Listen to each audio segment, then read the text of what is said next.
السلام عليكم. حوغا قرصون oo ku saabsan muuska siraha ama faa'iidooyinka ku duugan muuska marna lama soo koobi karo.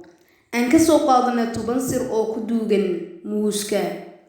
Qodobkeena koobaad waa yareynta muuqaalka daada ama gabowga muuska qoloftiisa oo aad shiido oo aad marsato wuxuu yareynayaa burburka ama dilaaca maqaarka ku yimaada isagoo qoynaya maqaarka.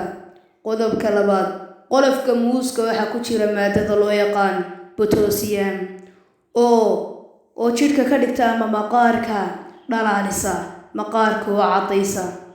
qodobka saddexaad qolofka muuska haddaad shiido oo aad ku dartid ukun waxa uu biyaa finanka wajiga ku yimaada.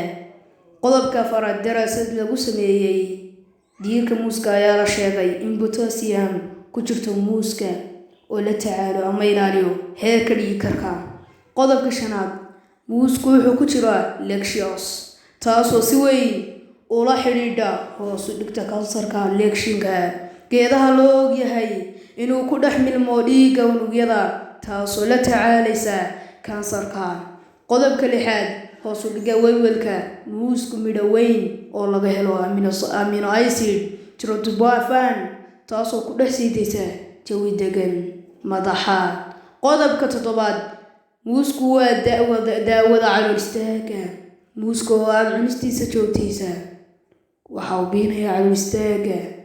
qodobka sideedaad muuska waxa uu ku jiro faytamiino badan oo ay ka mid yihiin potassium, vitamin B6, magnesium, kobarta, borotiin iyo dufan.